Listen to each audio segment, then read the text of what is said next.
Clôture du premier forum national de la jeunesse féminine du Gabon. Que retenir? En fait le point dans ce journal.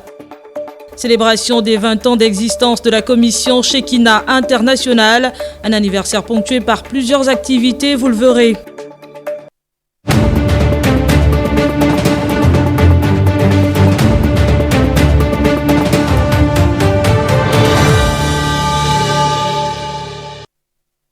Bonjour à tous et bienvenue. C'était là le sommaire de cette principale édition d'information de la mi-journée.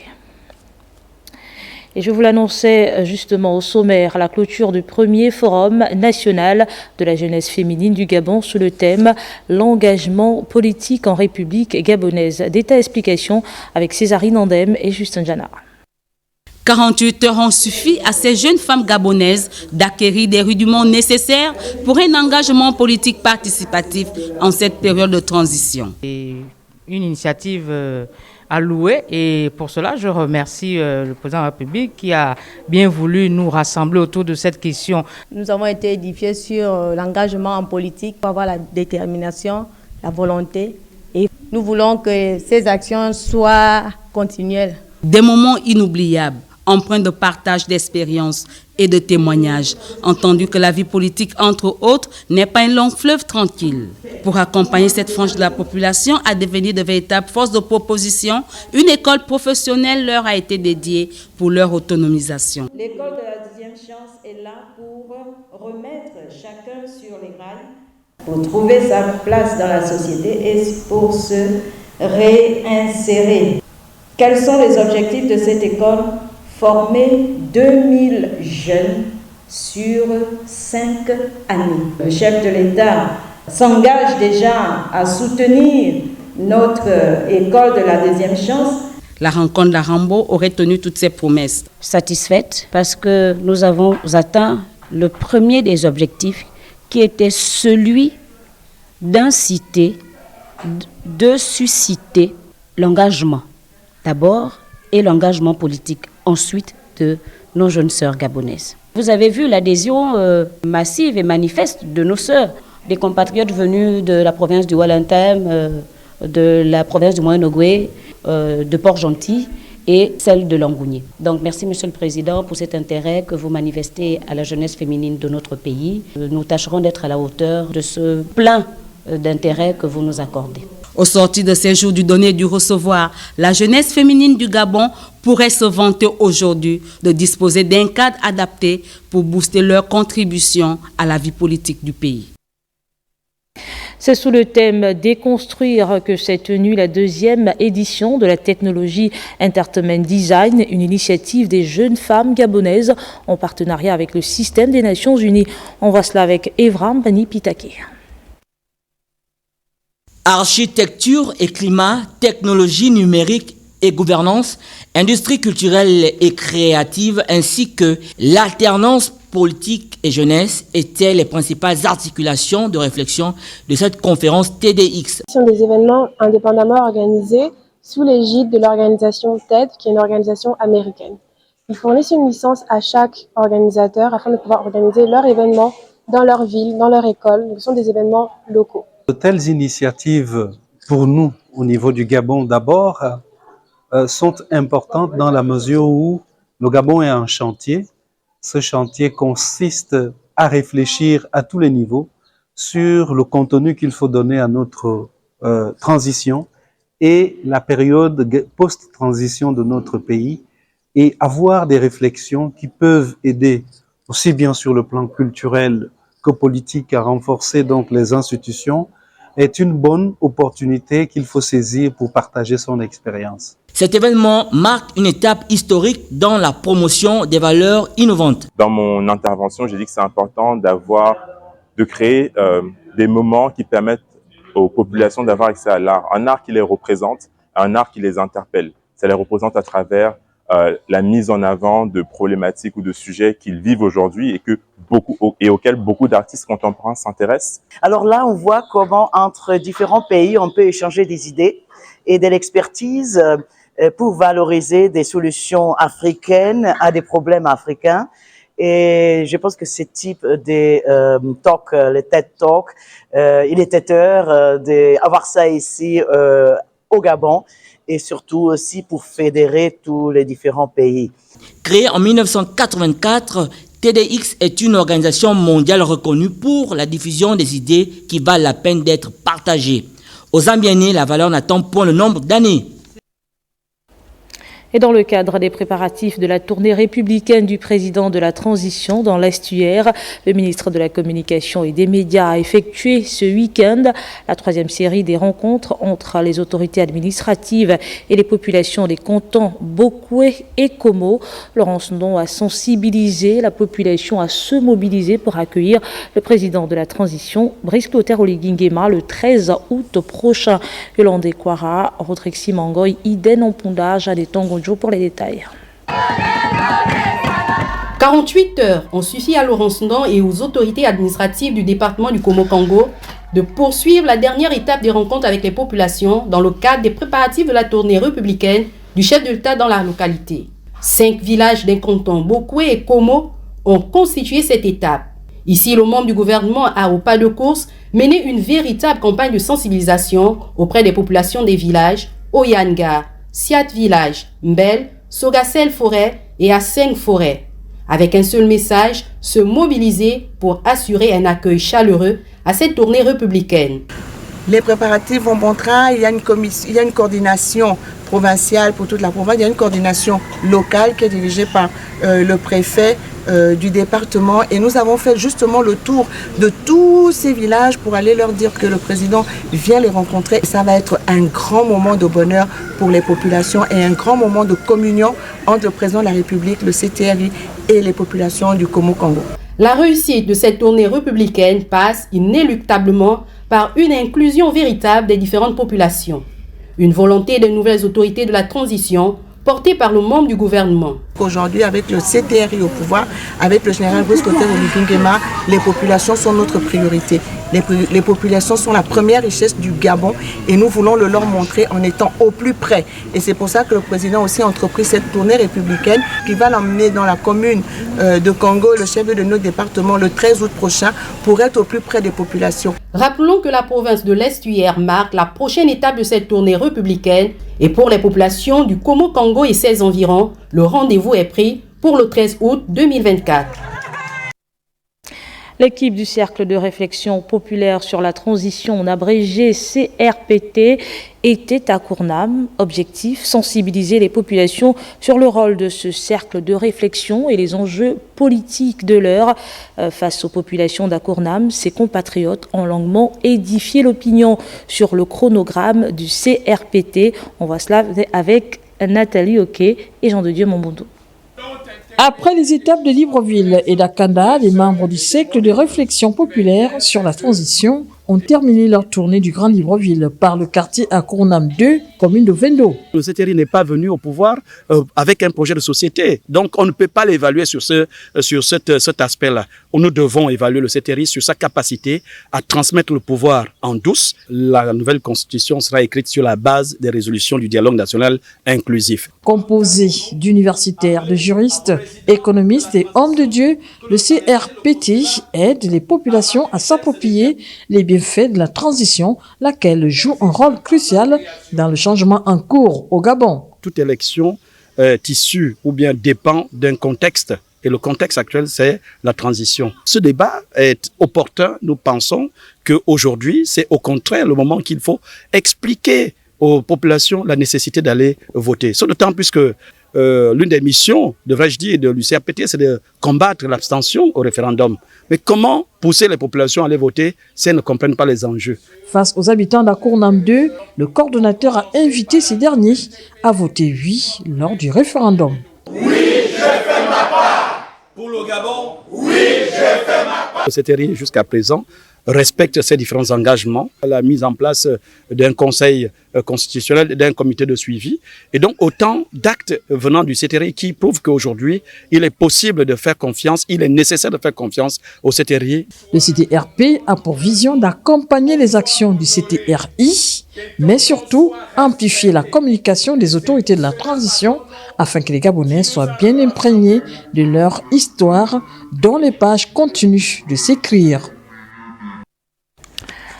Dans l'actualité également, l'association Action pour le Gabon a tenu ce samedi 3 août à Libreville une rencontre avec les populations du quartier AVA.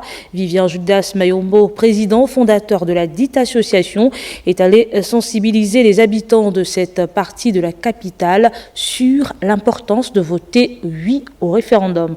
On regarde. Vivien Judas Mayombo et ses alliés devant la population du quartier Avea dans le 2e arrondissement de la commune de Libreville. Le président fondateur de l'association Action pour le Gabon est porteur d'un message. L'homme ne passe pas par le dos de la cuillère pour dire à l'assistance de soutenir la vision des autorités. L'objectif est de sensibiliser les populations sur le référendum à venir, inciter les populations à dire oui sur la continuité des travaux lancés par le président du CTRI, le général des brigades Brice Côté Olingema, qui m'a mandaté. Nous allons faire la continuité de cette caravane de sensibilisation dans le Grand Libreville. Les populations gabonaises dans l'ensemble sont heureuses d'avoir un homme ouvert, dynamique et qui ne cesse d'être au contact des populations. Le général des brigades Brice Côté Olingema a été un homme courageux. Faire un coup d'État sans infusion de sang. Un message reçu comme une lettre à la poste. Ses habitants apprécient d'ailleurs cette démarche. Depuis que le président, la transition Brice Clotaire Olingema est arrivé, le Gabon a chanté. En tout cas, il y a beaucoup de choses qu'il est en train de faire en une année. Soutenir l'action du général du CTRI pour ce qu'il est en train de faire et ce qu'il va toujours continuer à faire. Nous tous, nous devons prier Dieu pour qu'il termine son action. J'espère que nous allons arriver au référendum pour que nous votons tous le oui. Vivien Judas Mayombo invite ainsi les uns et les autres à s'allier à lui pour mener le bon combat, celui de bâtir ensemble le Gabon rêvé par tous. C'est un reportage de Rita Abogué-Ndon.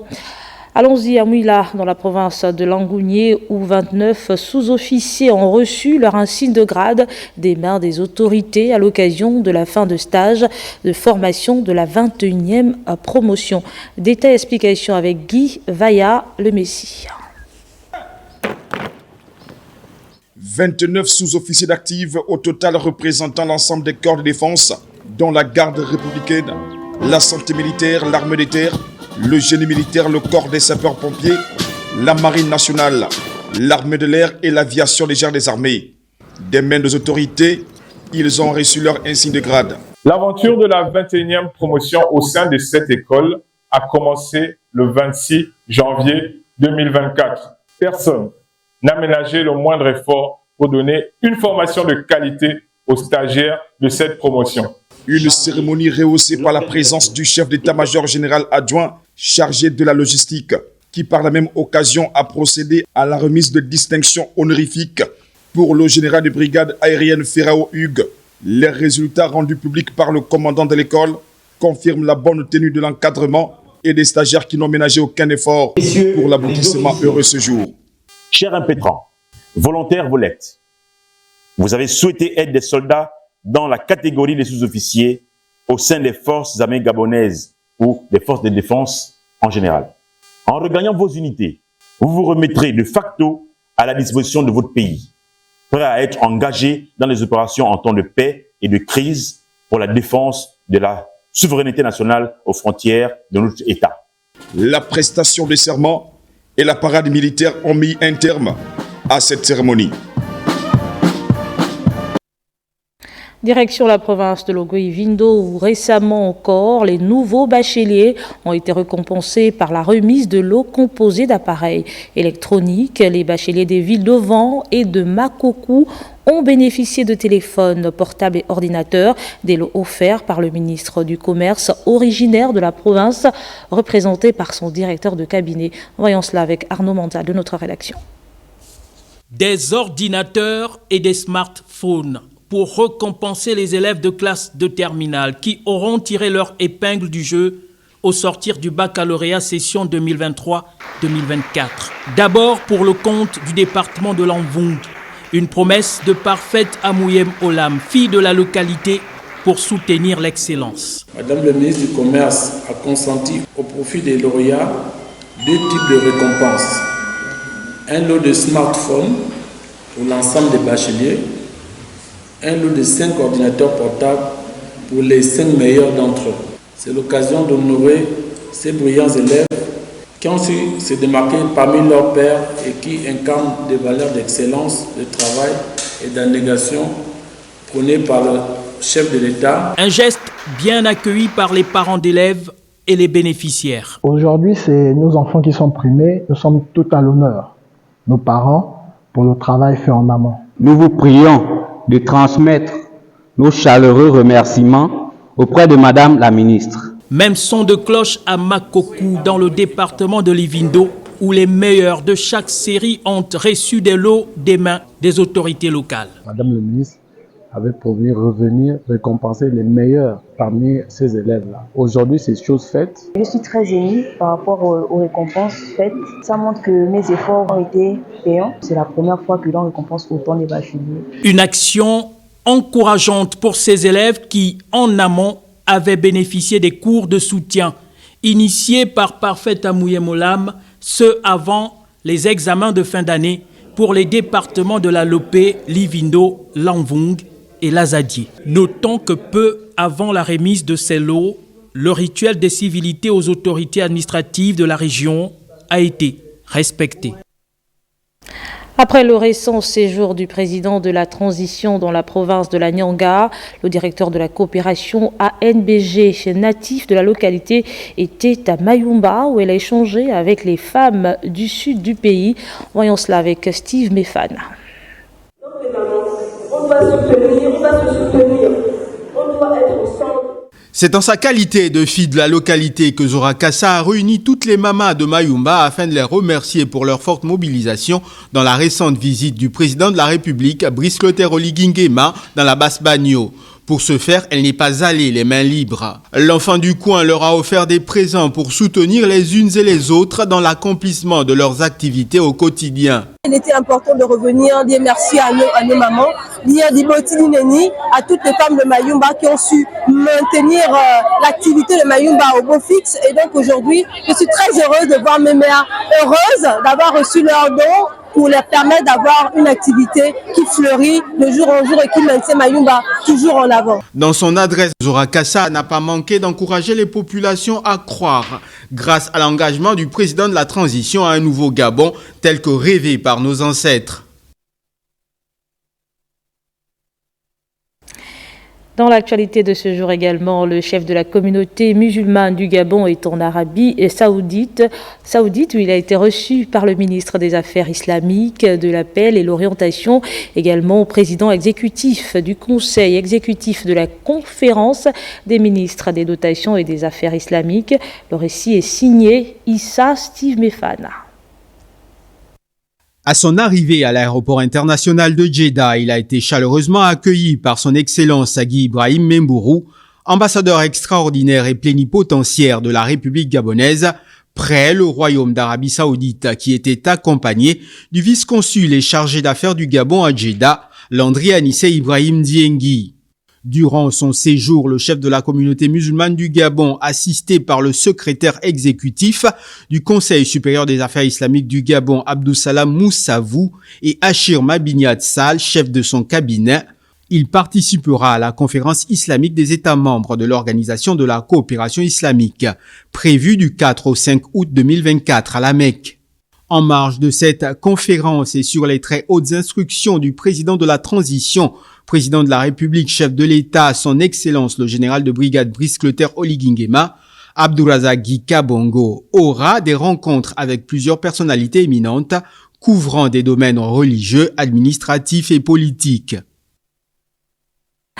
La commission Shekina internationale a clôturé hier matin la célébration de ses 20 ans d'existence, un anniversaire ponctué par plusieurs activités, dont une école du ministère et un séminaire. Le fondateur a convié un conférencier pour la circonstance. Le reportage est signé Tatiana Minko. Ministère citoyen, la commission Shekina internationale a inscrit la célébration de son 20e anniversaire dans la poursuite d'un soutien inconditionnel aux autorités de la transition, conformément aux Saintes Écritures, pour l'avènement d'un Gabon nouveau. C'est la volonté de Dieu qui veut que nous puissions prier pour tous ceux qui sont élevés en dignité. Nous avons supplié le Seigneur pour qu'il étende son bras sur le Gabon et qu'il se manifeste. Et nous avons salué l'avènement de cette transition et nous avons décidé de soutenir cette transition. Nous attendons énormément de cette transition. En 12 mois, tout n'a pas été fait, mais au regard de ce qui a été fait, est-ce qu'on peut acclamer le Seigneur tous ensemble? Le renforcement des capacités du conseil pastoral a été la particularité de ce 20e anniversaire par la tenue d'une école du ministère autour du thème « Un leadership efficace pour un ministère d'impact ». Des enseignements variés dispensés par un conférencier international, les participants en sortent aguerris. Ce que je retiens en nous, c'est que l'humilité précède la gloire. Lorsque Dieu nous appelle, vraiment nous devons apprendre à nous dépendre de Dieu et de Dieu seul. Il n'y a pas d'improvisation dans le cadre du ministère. Nous avons besoin que Dieu nous forme, et Dieu nous forme de plusieurs manières. Pendant ces 20 ans, les choses n'ont pas été faciles. Mais nous bénissons le Seigneur à cause du fait que nous avons eu un leader. Quelqu'un qui booste, quelqu'un qui s'est encouragé. Même lorsque les choses étaient difficiles, il était toujours là pour nous dire que ça va aller, il faut qu'on avance. 20 ans après, la commission Shekina internationale entend se dévouer davantage pour la cause de l'Évangile. À ce jour, Shekina s'étend sur 3 villes du Gabon, 2 représentations à Libreville, une à Port-Gentil et une église à Lambaréné. Fin des journées sportives des organisations sociales ce week-end à l'INJS. C'est le ministre des Affaires sociales Nathalie Awanan-Anato qui a donné le coup d'envoi de la finale qui opposait la CNAMGS et la CNSS. La Caisse nationale de sécurité sociale sort vainqueur de cette compétition sur le score de 2-1. Voyons cela avec Fernand Zanvé et Arnaud Mengue. Du fitness et de la marche sur le terrain du stade de l'INJS, bien avant la finale des journées sportives des organisations de prestations sociales. On affiche la Caisse nationale de sécurité sociale contre la Caisse nationale d'assurance maladie et de garantie sociale CNAMGS. Tant resté leader en première période et en deuxième partie du match, la CNAMGS va perdre le contrôle du jeu devant une CNSS mieux offensive et réaliste devant les buts. À la fin des 90 minutes, 2-1 au marquoir. C'est que c'est au niveau des changements, donc il fallait mettre les gars plus rapides dans la première mi-temps pour avoir le score final 2-1. Je pense que ce qu'on retient, c'est quelque chose de positif parce qu'il était question de se retrouver d'abord et de mettre un cachet spécial pour cette première édition. Pour le ministre de tutelle, ce genre d'initiative pourrait se pérenniser. Nous avons vraiment pu observer un esprit d'unité. Donc, esprit d'unité, l'unité qui est prônée par le président de la transition. C'est ce même esprit de collaboration et d'équipe que nous avons vu régner qui permet de briser les barrières entre la hiérarchie et les collaborateurs. Quant aux organisateurs, la deuxième journée pourrait avoir des innovations. Donc pour nous, il est question pour les prochaines éditions que nous puissions nous préparer de façon conséquente afin d'associer et les hommes et les femmes pour que, effectivement, les travailleurs gabonais puissent se porter très bien. Pour l'heure, la CNSS continue de jubiler en attendant la prochaine édition, c'est-à-dire l'an 33 Export Corporate Championships s'est tenu ce week-end au complexe sportif de Siban. Et parmi les rencontres au Prague, Canal+, score final 3-0 en faveur de l'Oprague. Et la team du groupe Gabon Télévision, malheureusement, n'ira pas en finale. Détail explication avec Fernand Zanvé et Arnaud Mengue. Matinée décisive ici au complexe sportif de Siban. Il s'agit de la dernière journée phase de poule du tournoi 33 Export Corporate Championship. Parmi les rencontres, au Prague Canal, seulement la société portuaire, plus précise dans les actions, va mener 3-0. Le Prague a déjà pêché par plusieurs fois lors des premières éditions, les éditions précédentes. Et cette année, nous voulons aller le plus loin possible. Parce qu'il faut rappeler quand même que le Prague, c'est l'autorité portuaire. Nous tenons à marquer de notre empreinte cette compétition. Pour les communicateurs, la profondeur de banc serait le talon d'Achille qui aura écarté le tout-puissant Baka de la compétition. Le premier match, on s'est ressaisi parce qu'on avait un déficit physique qu'on a essayé de compenser, déficit également offensif. Et là, on a ouvert la marque, on a été rattrapé, un but partout. On espère que les deux autres matchs, qu'on puisse faire quelque chose. Qu'à cela ne tienne, le souci offensif reste toujours d'actualité parce que nous essayons de construire, nous essayons de fabriquer le jeu, comme on le dit, d'une manière prosaïque, mais la finition est toujours notre dernier problème résolument qui nous mine et qui fait en sorte qu'on avance petitement. À mi-parcours de cette compétition, les organisateurs peuvent déjà faire une certaine lecture. On est satisfait déjà du déroulement du tournoi. Jusqu'à maintenant, là, nous terminons avec la 4e journée des phases de poule. Et le week-end prochain, ce sera les quarts et les demi-finales pour jouer la finale le 16 août avec comme invité Florent Maoluda et Tchétché Okocha qui vont venir un peu égayer le match de gala et qu'on aura à disputer ici avant la finale du 16. Les quarts et demi-finales se joueront le 10 août prochain au complexe sportif de Siban. Plusieurs jeunes footballeurs seront sélectionnés au terme du tournoi qui vient d'être lancé à Mouila par le ministre de la Santé, le professeur Adrien Mungungu, parrain de la compétition qui a donné le coup d'envoi. Détail explication avec Linda Nyomba Mungengi et Cheimanea. Les organisateurs de ce tournoi de football Mouila 2018 de détection des talents, dont le professeur Adrien Mungungu parraine l'édition 2024, ont commencé par fondre le public du stade Bombay dans un bain culturel propre à la province de Langounier. Est intervenue ensuite la présentation de la compétition et son principal objectif. C'est un tournoi qui n'a rien de folklorique, c'est un tournoi de détection, un tournoi pédagogique parce qu'il y a également l'aspect scolaire. Il y aura 40 jeunes, les meilleurs jeunes de cette compétition qui vont subir une détection. Les 30 meilleurs donc, de ce tournoi qui débute aujourd'hui, donc le 4 août, pour prendre fin le 28 août. Et à côté, il y a notre tournoi qui aura lieu côté de Limongo, le tournoi Julien Diatamouébé, du 10 au 24 août. Là-bas, les 10 meilleurs viendront ici à Moula pour détection, donc avec des amis qui viendront de la République tchèque, de l'Angleterre, de la France et de l'Italie.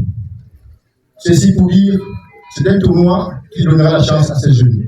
En donnant le coup d'envoi, l'Office de Langounier, parrain du tournoi, a justifié son engagement aux côtés des jeunes en cette période de la transition. Je n'ai pas hésité un seul instant car il s'agit là de cet éveil patriotique insufflé par la venue du chef de l'État avec ses camarades d'armes du CTRI et donc participer, soutenir ce genre de tournoi de jeunes participe effectivement à cet éveil patriotique. Cette compétition de détection des talents mobilise plus d'une vingtaine d'équipes représentant tous les quartiers de Mouila, ville carrefour des langues et des cultures gabonaises.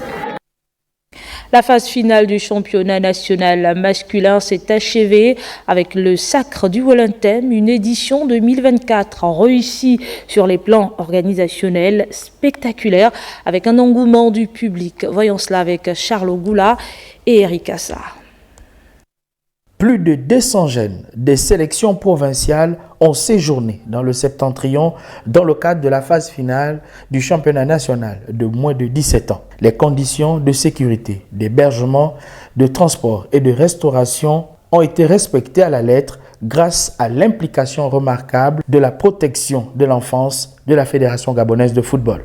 Le programme FIFA Golden est un programme qui consiste à lutter contre tout genre d'abus en milieu de football. Nous assistons les compétitions de la Fédération sur l'étendue du territoire, surtout quand il s'agit des équipes de jeunes. Aujourd'hui, nous sommes au IEM avec les U17. Notre mission est de veiller sur le bien-être de ces enfants-là. Et nous profitons surtout pour faire la sensibilisation sur la direction de la protection de l'enfance. Parce qu'il faut que ces acteurs principaux qui sont ces enfants doivent savoir exactement pourquoi a été créée la direction de la protection de l'enfance, quel est le rôle qu'a la direction de la protection de l'enfance, et surtout nous on profite de leur faire connaître exactement ce qu'on appelle le code de bonne conduite. Nous avons deux concepts. Les deux concepts que nous avons dans le code de bonne conduite, c'est les droits de ces enfants-là et les devoirs qu'ils ont en milieu de football. Le côté médical se passe de commentaires. Le SAMU et la Croix-Rouge ont veillé au grain. Mission donc accomplie pour le comité d'organisation. Les équipes se sont comportées comme on le souhaitait.